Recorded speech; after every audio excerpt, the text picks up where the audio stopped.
The Life and Times of Irish music legend Donal Ring, sponsored by multi-award winner Brandon McPhee. Hello, and you're very, very welcome to The Life and Times, and I'm absolutely delighted to welcome to the show this week the legend that is Donal Ring. You're most welcome to the show, Donal. Thank you, Hugh. Thank you for having us on. Where did it all begin for you? Take us back to the day you were born. Where were you born? I was born in Grinnell, County Cork, in 1935. I'm just a young lad, you know. And I remained there until I was 21 or 22, until I got married. And how many brothers and sisters have you got? I had 3 brothers and 2 sisters, but my oldest brother is dead. And their names, Donal? His name was Ger, and you had Michael, of course, and John. John was the oldest, and I was next. Yeah, and Francis and Sheila. And what's your favourite childhood memory or memories? Well, there's supposed to be a lot of memories. It's a long time ago. It's kind of hard to remember. I always loved music. That kept me occupied. My father used to play morning, noon and night. And I used to be listening, of course. But then there was 2 friends, we became friends. That would be Donal Coleman and his cousin Dinny. They used to play in Bradduff Hall on a Sunday night from 9 to 11. And I'd always go over on top of the railway bridge and listen. And I used to enjoy that. After that we became friends, and we joined a band in Mallow called the Celtic Kaylee Band, and we remained there for 2 years. Did they inspire you to become an entertainer? They did. It was sweet. I didn't think about it at the time, but it was interesting for me anyway. So then we left Mallow, and we decided we'd meet up with the Murphys from Blackstone Bridge. They were fiddlers and good ones. So we met them, and we came to the conclusion that we'd form a band. So Donal Coleman and myself formed the band and named the band the Blarney Kaylee Band. So I was there then for about 3.5 to 4 years. And in the meantime, I heard Jimmy Shand, of course, and that really got to me. I was thinking, what is he playing? It was absolutely beautiful. But I did find out, and I discovered also there was one here in Cork, Shan Marino, was the name of the accordion. And I walked all Grana Braher. I didn't know who I was looking for, but I eventually found him, Joe Hayes. And Joe had a Shan Marino. See what I showed you? I can still see him. He put it on his shoulder and came out to the door. I thought I was in heaven. Right. So after that, then I ordered one myself from, there was a Welsh music shop down near the Corky, and I ordered my own one there. And it came, and I had a hell of a job to pay for it because I got it in the never system. And it took 3 years. It was £205. At that time, that was expensive. That was big money. Because I bought the site where I'm living now for 190. So the accordion was more expensive? The accordion was more than the site, yeah. And Johnny Murphy was my guarantor, I remember well. And now and again Johnny would say to me, Donny, did you pay that accordion the last day? Well, he kept me on my toes, but I got it paid for eventually. And tell me the name of the first tune you ever recorded.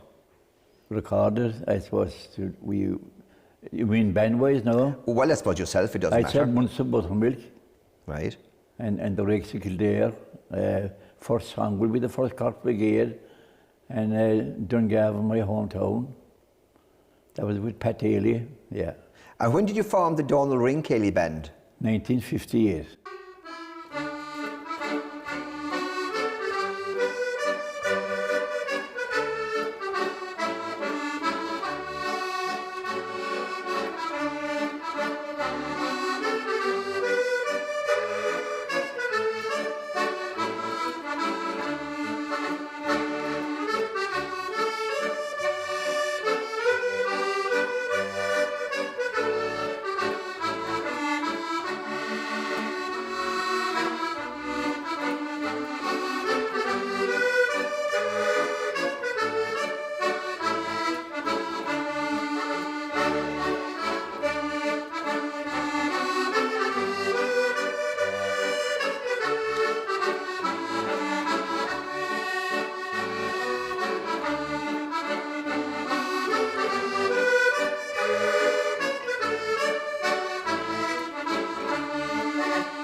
Where and when did the Donal Ring Kaylee band play their first date?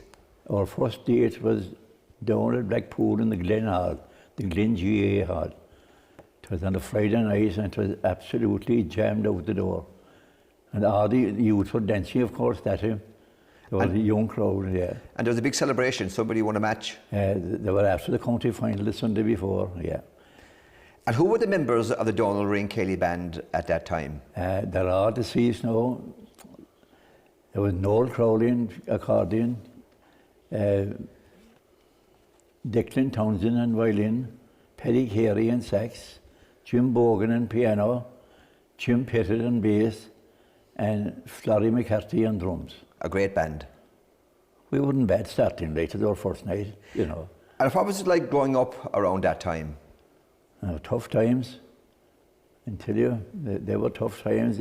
You had no ESB and you had no running water, and you were on a ration as well, a ration book. You couldn't go into the shop and buy what you wanted. Right. For example, you were allowed 1 gallon of paraffin oil for the month for light, yeah. Right. So and tell us about the dancing scene at that time. It hadn't really begun. It was a little bit after that the dancing started. Kaylee came in a big way. And my band was after changing a bit in. My own 2 brothers came in. That would be my brother Michael and my brother George, God rest him. They came in and we used to be broadcasting on a Monday night from RTA. It was Kaylee music from Munster. It was live down from, you know, the School of Music.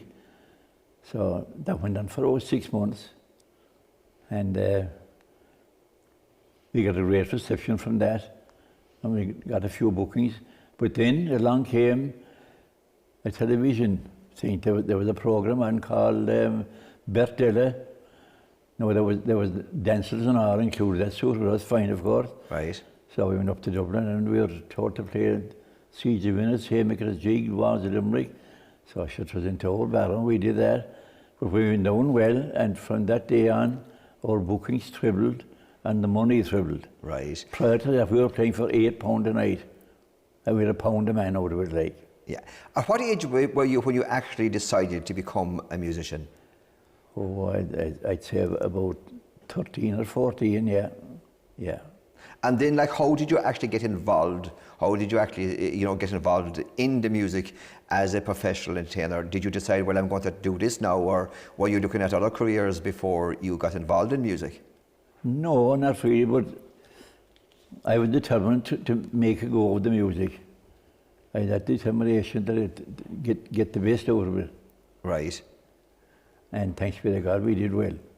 Can you remember the first time you heard yourself on radio? And if so, what was the tune and where were you? I suppose it was our first RTE broadcast. We had to do an audition. All the bands had to do an audition that time. So we went in, did the audition, and lucky for us, it was actually played. They held on to the recording.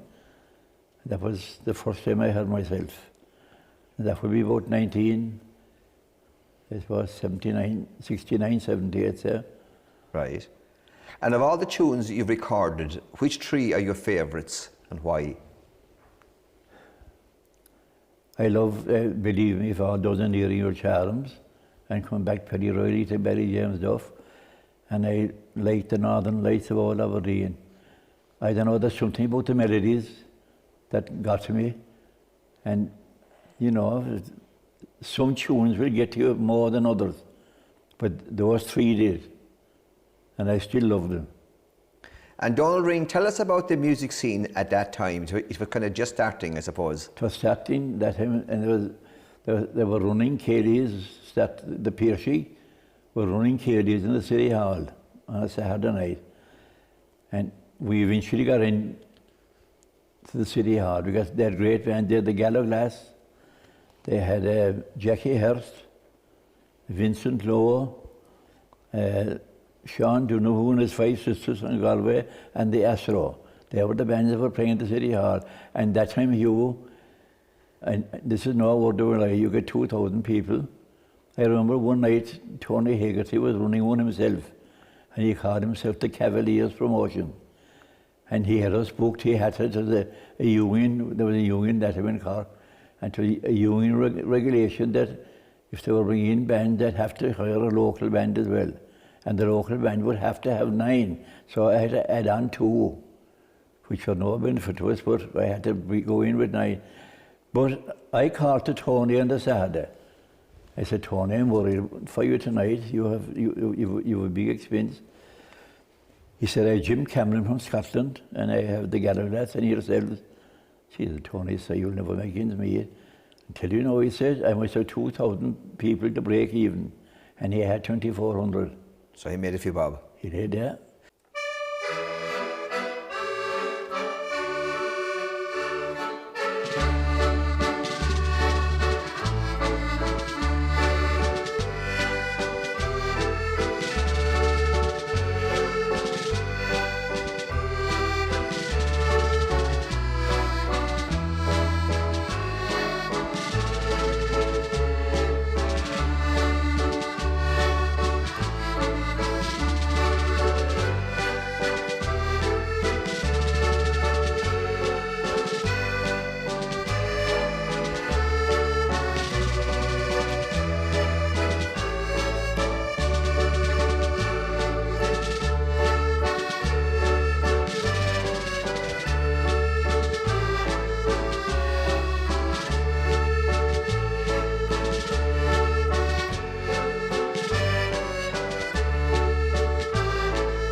And what were the cost of bands at that time? Were they expensive? Well, I can't talk for the I said the Gallagher were on the percentage, I think. Jim Cameron. Well, Jimmy Shannon's first tour, I asked Jimmy what he got for the big night in the Arcadia. And he says, I got £32, 10 shillings. Imagine it. Mm. And speaking of Jimmy Shand, how did you first get in contact with him? I wrote him a letter, see what to talk to him about the Shan Marino. I had no address, but I put on the envelope, Jimmy Shand, somewhere in Scotland. That's all I put on it. But the bill had I printed, there was a photograph of myself on it, right? Right. So I had no more until he was playing in the City Hall. And of course I went to the dance. I went up this long way, the poles. And there was Jimmy talking to Dan Coakley. Dan was a friend of mine. And Jimmy turned, he was very sharp, all right. He said, you must be Donal Ring. He had it off the photograph. Right. So we got friendly there, and they came out to the house for tea, and it led on from there. And so we became great friends. They came over for 3 days, one time himself and Anne and David, the son. And he was a great friend and a great man to help. Right. You get all the help you needed if you could grasp it. Yeah. Very knowledgeable. Oh, he was great. The Life and Times of Irish music legend Donal Ring, sponsored by multi-award winner Brandon McPhee. It's back, the #1 music holiday, Hoolie and the Sun 23, with all our top stars, Derek Ryan, Robert Mizell, Philomena Begley, Brendan Shine and many, many more, in the Costa de Luz, Spain, September 25th to October 2nd. Don't miss out. Cassidy Travel, Dublin. Tom Baylor Music, Fermoy, County Cork, for all professional sound and lighting equipment. The 11th Annual Hot Country TV Awards concert in association with Galway Irish Crystal on Tuesday the 4th of April at the Hillgrove Hotel in Monaghan, starring a host of Ireland's top country music stars. Tickets now available from hotel reception, from Ticketmaster and from www.hotcountrytv.com. The great new album by Irish country music recording star Jack Hugh is now available. Be sure and get your copy. Jamie Donnelly's brand new album, This One's for the Girls, is out now.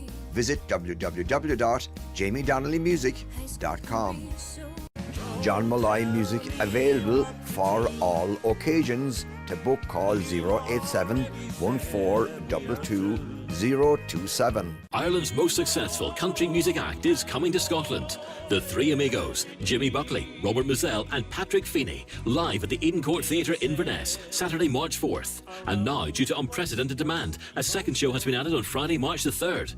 Tickets are now on sale online at eden-court.co.uk and at the box office 01463 234 234. This show has sold out all over Ireland and now it's selling out in Scotland. The Three Amigos live. It's not to be missed. Get your tickets now. Mary Gantley's brand new original album available from www.irishmusic.co.uk and sharpmusic.com. 4 great albums now available from Irish country music recording artist Mary Hoey. Michelle Murphy here, now taking bookings for 2023. Contact 087 290 8095. Molly O'Connell, Glór Tíre contestant 2023, is now taking bookings for all festivals and functions during 2023. To book Irish country music recording artist Norman Borland for your next event, call 087 398 5659. To book Pamela Gilmartin music for your next event, call 086 072 1525.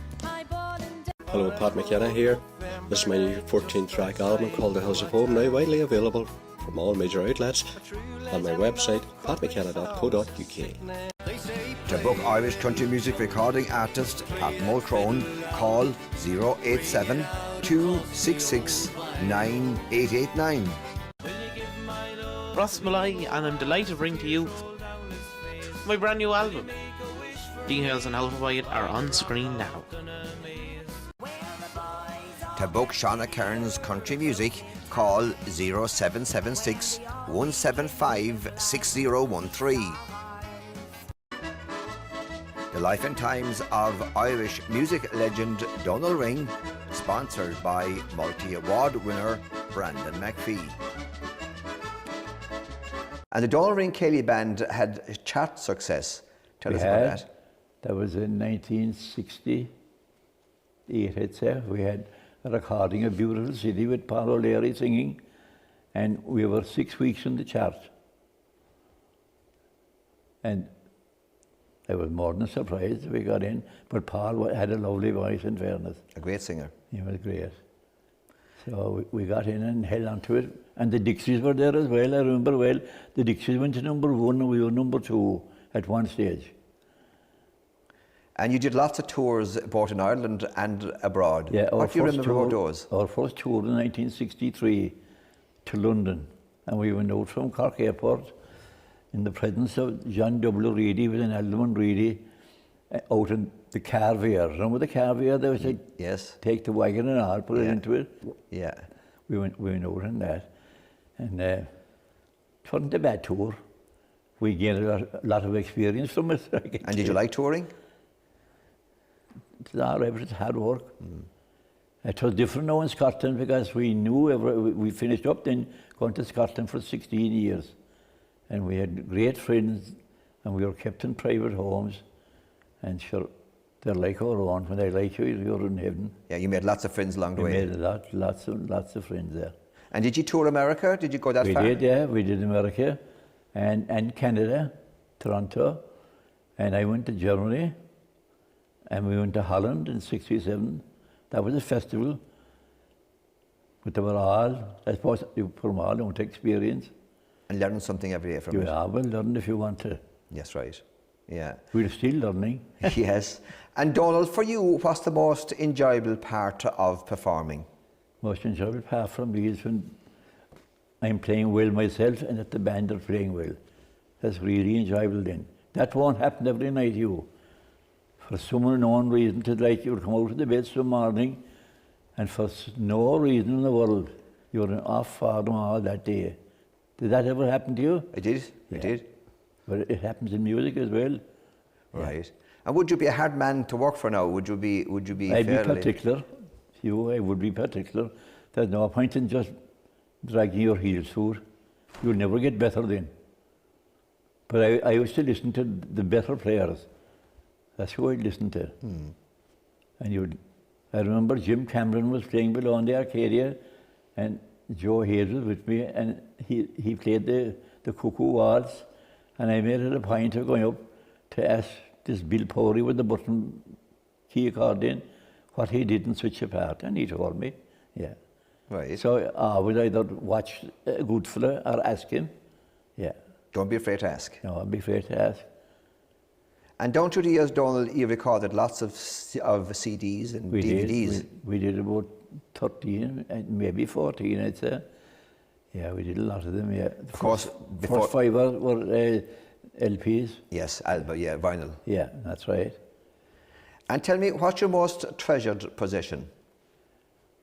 I suppose the accordion, I still have it. It was bought in 1954. 13th of April 1954, that's when it was bought. That's still embroidered onto the velvet inside, yeah. Right. And you still play it? I do, yeah. And is there much upkeep in accordions? Do you have to do much Well, keep? I used to do a lot of tuning. I got into tuning myself, and I tune all our own accordions. But of late, I'm beginning to give up because my size is going down a bit, and you would need the size right before you go into one of them. Right. They're too valuable. And Donal, what gives you more satisfaction in life? More satisfaction is about playing the bit of music and home life. And what has been the highlights of your career to date? I said the highlight was meeting Shand in the City Hall and going to Scotland with the band. I remember the first time we went to Scotland on tour. Bruce Lindsay phoned me, he said, Donal, did you ever think of coming to Scotland? I said, Bruce, Jimmy Shand is there and Jim Cameron and all. I'd be afraid of my life. He said, you have no fear. So we went over, and the first night we got there, we got to Windygates Hall. First of all, we couldn't find it, and we were lost and we were running late, but we eventually found it, and for the hall that would hold over 140 people. That would be max. And when we went in, geez, the star players were there, Shand and Jimmy Blue and Ian Powry, and my goodness. That night, now I never forget, because I was under fierce pressure. In fairness to Jimmy Shand, he had a seat up near the stage, and he vacated his own seat and went down to the very end to take off the pressure. So that was a great night. It was a great night, I never forget it. And you won many awards down through the years. We did, Tell us yeah. about those. We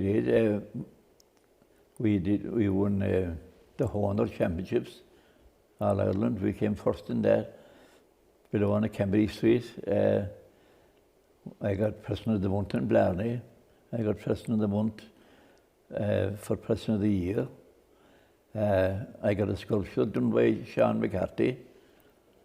And lots of small ones. Right. I got a lovely little one from Yard showing the little bridge and all going in. Yes. And the tower. And that was in glass. It was very nice. Of course, it's always nice to get an award. It is, yeah. It is, yeah. And Donal Ring, what has been the most embarrassing moment of your career to date? Well, embarrassing. We went up to Kildare one night. It was in New Year's Eve. We had played there the year before, and we had a marvellous night, and we were rebooked for the corresponding night next year. But we went up anyway. I had no confirmation letter, of course. Went up to the door. They said, there's no Kaylee tonight. Right. I said, what? I said, sure, we'll book for it. There's no Kaylee tonight. So I said, eat humble pie and go on, buy a meal for the band and bring him home. And got a bit of stick. No doubt. Yeah. All the ways up and all the ways back down. Of course, roads were bad at that time. They were desperate, and vehicles were, we had poor vehicles. Yeah. So the main Dublin road was unbelievable. Just away from the music, what's your favourite animal and why? I like the dog. I like a dog. A dog is friendly and is, I think, he's a part of a human being. You know, and I lost a dog now and it broke my heart. Right. He was only a terrier. Oh, He was one of the household. And Donal, what advice were you given down through the years that you actually followed? Well, do your best, number one.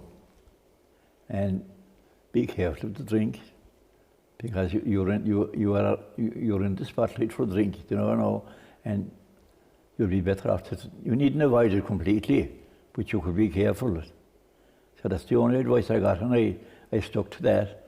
Back to 2018, Donal, you celebrated 60 years as a professional musician. We celebrated that in the Everman Theatre, that's right, I think it was. That's right, I think so, yeah. And we had two packed houses, packed to the doors. Down through the years, band members came and went, and for the past 40 years or so, the band has been made up mainly of family members, and most from a very early age. Well, my own family came in, and that was a great thing because, first of all, I think they felt the same as I did about what we were playing, and that was important. You had the run of play then, kind of, but also my son Dermot, and my son Donal and my two daughters, Breda and Mary, they were all able to sing. They weren't world beaters, but they were able to sing now. And that was a big asset to the band. Then Breda went drumming, Mary played the piano, Dermot played the accordion. So I said that was the peak of the band, I think. And would you do much rehearsal at home? Would you just take out the accordion and play like it? Yeah, if we were going recording a record, we would rehearse it. Because we always said like that the studio was no place for rehearsing. And it was costing too much for the £100 an hour that time. Big money then. Yeah, and you have to go up to Dublin. With the last recording we did in Niall, in Clay Castle Studios, a brilliant studio. And it was near us, of course. That's true. Yeah. No big travelling. Tell me, Donal, what are the three things you can't live without? Well, music would be one anyway, I suppose. I love hurling. That'd be two, and I like boxing. Yeah, they'd be my three favourites now. And what's the most requested songs at your shows? Does any songs actually stand out that people like to hear? Well, Beautiful City, they're still looking for that. And then they'd look for The Village Where I Went to School, which was a lovely song. It was a story, which was a nice song. They could look for The Old Bog Road, to surprise you, what I'd ask you for. Right. But you'd have to play these tunes. And you always had a big array of music ready to play if people requested. Well, I remember when Noel Crowley was in the band, he had a book, he was very particular. He had a book, and we had 48 selections of horses. Noel had them all listed along the line. 48, that was a lot. A lot, that was a lot. No doubt about that. And tell me your favourite place to visit. Oh, I'd say the City Hall. City Hall, and we had some great nights around the country, Capamore, and we used to play in the Road of Tralee. We were there for 21 years, and we were in Upton, 18 years, the steam rally. And Cove, the Cove Festival, we had that for 5 or 6 years in Joe Murphy. Right. But they were fair favourites because we were going there every year, you know. Yes, of course, and you got used to going and you That's right. look forward to going down there. That's right. And tell me the best compliment you ever received. Well, the best compliment I ever received was from Jimmy Shan. That was after our first night in Windygate. He was there, as I said. I said, Jimmy, I'll call over to the house to see you tomorrow. So I went over tomorrow, right? And he says to me, Donal, you know I'm not a man of idle words, but you left your mark in Scotland last night. I thought it was very complimentary from him. And the best gift you ever received? It was the gift of playing the music, because there's no doubt, but it is a gift. You've got to have it. It's like a hurler. You either have it or you don't. Or a footballer. I don't know. There's no in between. No, I think you've got to have something. The Life and Times of Irish music legend Donal Ring, sponsored by multi-award winner Brandon McPhee. It's back, the #1 music holiday, Hugh and the Sun 23, with all our top stars, Derek Ryan, Robert Mizell, Philomena Begley, Brendan Shine and many, many more, in the Costa de Luz, Spain, September 25th to October 2nd. Don't miss out. Cassidy Travel, Dublin. The 11th Annual Hot Country TV Awards concert in association with Galway Irish Crystal on Tuesday the 4th of April at the Hillgrove Hotel in Monaghan, starring a host of Ireland's top country music stars. Tickets now available from hotel reception, from Ticketmaster and from www.hotcountrytv.com. Country music star Shauna Kearns' Queen of Barstool Mountain 10-track album is now available in all good record stores and mail order companies. A little taste of country with Irish country music star Shannon Buston. For bookings, call 087 101 0275. Hi, wee Tom here. I'm available for all your Irish country entertainment. Call me on 07979 466 857. To book Irish recording artist and performer Mary Hoy for your next function, call 086 333 5531. Award-winning Irish country music recording artist and performer Frank Nelson available for all bookings. Call 086 806 1551. It's back, the #1 music holiday, Hugh and the Sun 23, with all our top stars, Derek Ryan, Robert Mizell, Philomena Begley, Brendan Shine and many, many more, in the Costa de Luz, Spain, September 25th to October 2nd. Don't miss out. Cassidy Travel, Dublin. Exciting country music star Bonnie Stewart is available for all country music festivals and events. To book, call the number on the screen. Hi folks, Nathan here. Why not join me and my band for our big English and Scottish tour kicking off this February in Kings Lynn, Coventry, Telford, Billingham, Stirling, Dumfries, Dundee, New Brighton, Northampton, Aylesbury, Christchurch, Birmingham, London, Aberdeen and Edinburgh. Tickets now on sale. Hope to see you there. Mike Denver and band with special guest Brendan Shine Scotland October Tour, 24th Perth, 25th Inverness, 26th Aberdeen, 27th Glasgow.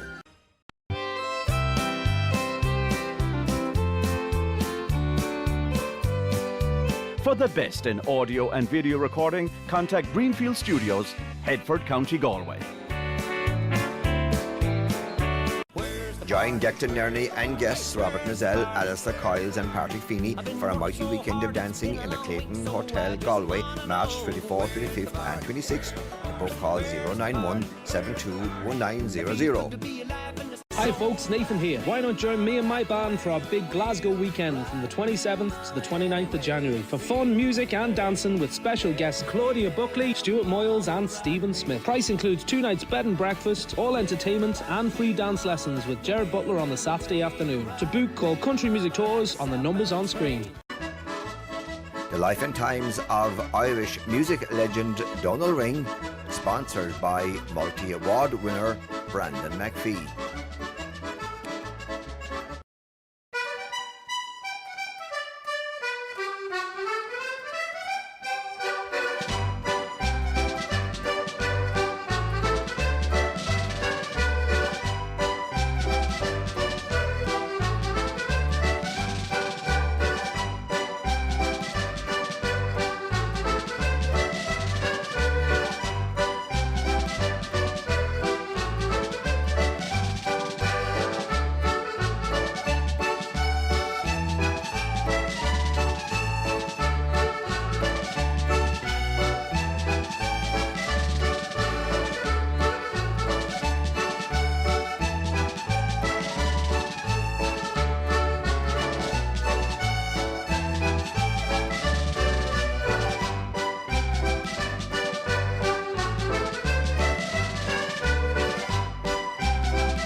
And Donal, you're now in your 86th year and playing music for almost 70 years. You have also just recorded a brand new CD called The Donal Ring 3 Generations. Tell us about that. Well, first of all, you are my own family. That would be Johnny, Dermot, Mary, Breda, and 2 grandchildren. That would be Aidan Ring and Donal Cashman, who came in with me today. 2 great players. It's the same Ring again. Right. Determination is there, like. During that time when you were on the road, you should meet up with other bands or other musicians at favourite stops along the way? Yeah, you would, yeah. Of course, we were only interested in the Kaylee. The Gallagher's were a big favourite. Oh, they were a great band. And they were the first band that changed the whole scene. Right. I think. It went from the pure traditional band, which were on every Saturday night in Kaylee House. And next thing, the new band came on, I thought. And how did they change it? Oh, different style of playing. They had a sax playing as well. And they had piano, bass and drums, and fairly correct harmonies at the time. So they were a godsend. And how long would you play at night at that time? What time did you start? You'd have 9 to 2 that time. And a break in between? A break in between. There were long dances and long roads at times. When we used to go a long way up to Sligo, and I remember we were going to Killala and Mayo. We got home at 5 to 7 in the morning. So you'd be... And where were you the following night then? I can't... You were playing somewhere? Oh, we were somewhere, no doubt, like. The other night coming on, in 1966, 69, we did 52 Saturday nights in the Irish Club in Dublin in Parnell Square. And we were coming down one night, down the Kerr Street. Pat Daly was driving, and the next thing we were turned upside down. And how did that happen? I don't know, maybe the man tried to steer, I don't know. It was a patch of road that gave a lot of trouble. Right. We weren't the only one that got caught there, which was in the middle of the street. And were there many injured or many injuries? There was no one injured, thanks be to God. The roof of the van was gone, and Paddy Carey's sax was gone. That was flattened on the back of it. That's all, no injury. You were lucky. Yeah, we had a few knocks, and I had a sore shin bone, I remember. My own accordion hit me in the shin bone. My God, yeah. But yeah, we had great days, in fairness. We had great days. In that business, you would have great nights, and you would have average nights, and you could have a bad one. And the bad one would do you good. Yes, that is, keep you on your toes. Good, yeah. That would do you good. And how did you collect money? Did you have somebody looking at the door, or were you on fee? No, a certain fee, or an agreed fee, yeah. Did you always get the money? I could name a few times that we didn't. Yeah. That'd be a bit of a problem. Right. Especially committees. Yeah. You would get 4 or 5 coming up to pay you. You would have the treasurer and the secretary and the chairman. And were crowds big at that stage? Every place you would go. And when did the crowds start dropping in numbers? I tell you, when they started dropping, first of all, in the early days, were all the women in first, and them in one side of the hall, and no man to be seen. They were in the bar, and they'd come in, and the people who were in the dance would want you to do an extra half an hour then. Right. Once they got going. And you'd have to play ball, sure you wouldn't be coming back anymore, right? Yeah, yeah. But then after a while, a certain time, the men and the women came in together because there was an extension in the bar, they had dance in the bar, and then they came out of the bar into the dance hall. Right. But after that then, I think that the lounge bars, but it mightn't be true, that they played a part in reducing the public dancing in the halls because they took the bit of the crowd and then enough was got inside in the bar without going to the dance hall.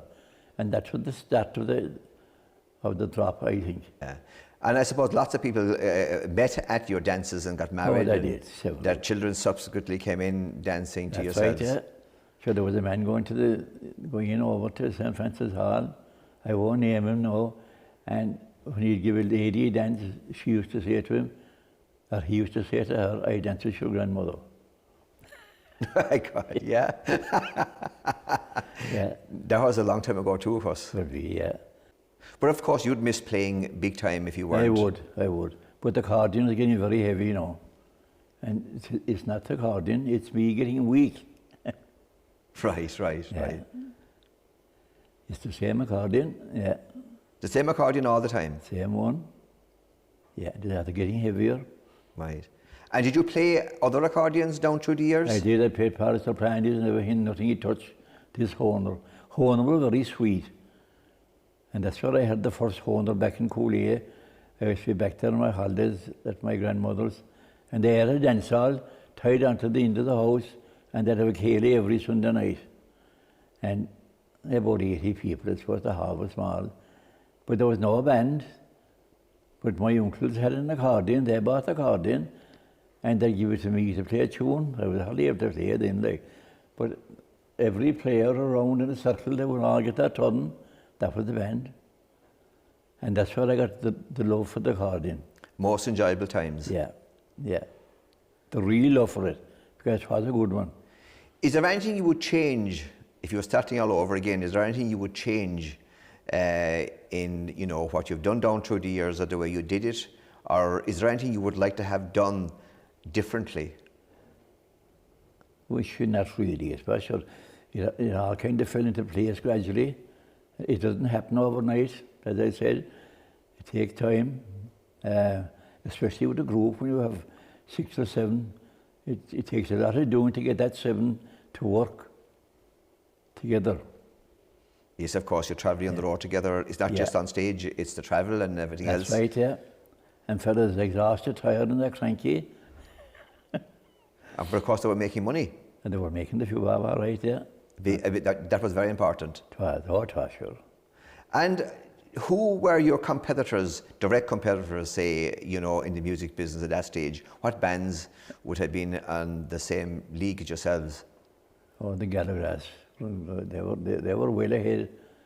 All the bands that I named now early on, Jackie Hurst and Sean Donoghue and his 5 sisters, and the Astro from Donegal. They were a challenge if you were to come up against those guys. Right. Yeah. And say the show bands and the country music bands, did they affect you in any way? No, because with all the festivals that we used to play in, they always held one night for the parish, and we got that night, and we were always packed. As a matter of fact, our night would be paying the show band last night a percentage of it. Right. They won't admit that, but that's the reality. Your crowds were so big. Yeah, that was great night. You are the parish. Sure, Upton, I remember the first year we played in Upton, we were booked for the Monday night. So there was a show band Sunday night, but we went on the Monday night. I couldn't believe it. It was absolutely thronged. And I heard after that only small little crowd Sunday night. But the next year, the committee changed it. They put us on the Sunday, and the show went on the Monday, and the same thing happened in reverse. Yeah. You drew the bigger crowd. We did, yeah. And what did you attribute that to? Was it because there was so well, they used were to Kaylee? Kaylee minded, you see. Yes. And a lot of, I suppose, self-support for the parish. Right. You have that as well. And that's about the size of it, I'd say. And Donal, down through the years, did you actually have a manager, or did you do most of the bookings yourself? Well, I did eventually, but in the very early years, Tony Hegarty was our manager, and just he was responsible to take us to London our first tour. A good man, in fairness to the man. And I believe he's not well, and I wish him well. And Donal, I suppose, was it difficult getting bookings at that time, or was it easy enough? It was difficult enough. But see, the day came that I could pick up the phone and ring Scotland, and they all knew us and we knew them, and that's how I did in the finish. But of course, that was after you had more or less served your time. That's right. You were after doing your part, like, yeah. And then, of course, once you became famous, it was easy enough to get bookings. There's no about famous. We did our best and we enjoyed it. And Donal, where did you actually play your last date as the Donal Ring Kaylee Band, as such, you know, on the road? Oh, Blarney, I'd say. Blarney on a Sunday night. And I never thought, and we played the national anthem, that was the last one. Why was that? It was just prior to the COVID? Yeah. Right. And up to that, you used to play on a regular basis every at Blarney? Sunday night. We played in Blarney for about 12 years every Sunday night.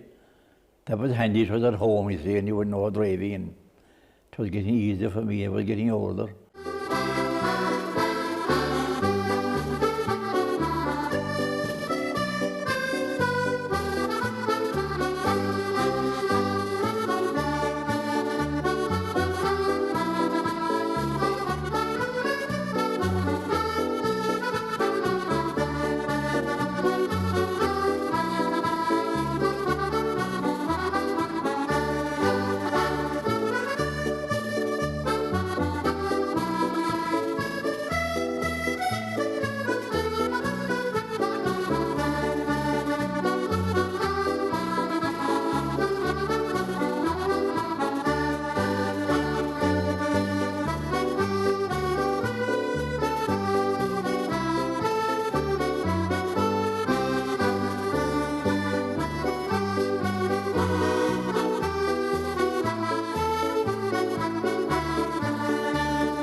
And Donal, when your time comes and you meet God, what would you like him to say to you, and what will you say to him?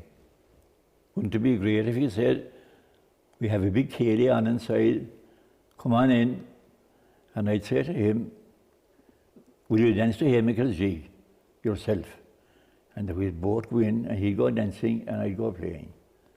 Well, Donal Ring, it's a pleasure talking to you today, and thank you so much for coming in to join us. If we won't go too far more, no, because next Friday is my birthday, and I'll be 86. So you want to be taking it handy after that. Anyway, Hugh, thank you for inviting me on your show. Thank you very much, and I wish you luck.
you very much indeed, and I continue now with my daughter Mary to sing Beautiful Isle of Sunday.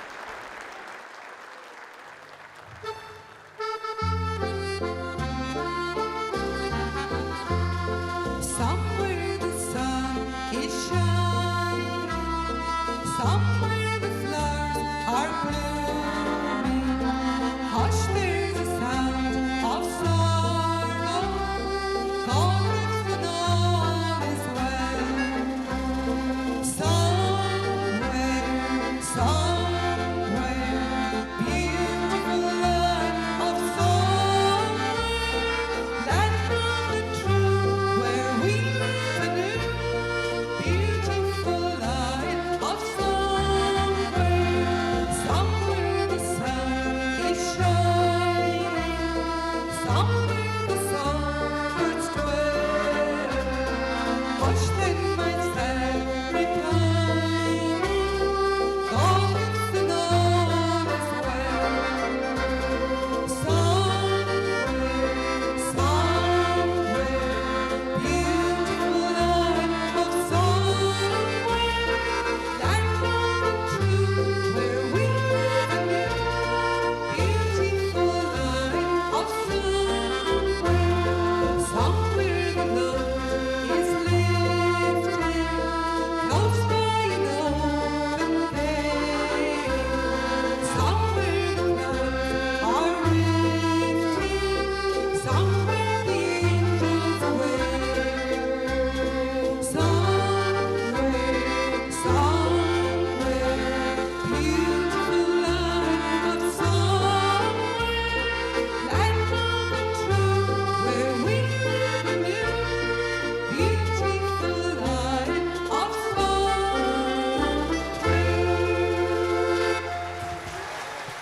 Well, that's about it from this edition of the Life and Time show. I do hope you enjoyed the legend Donal Ring. Until the next time, goodbye.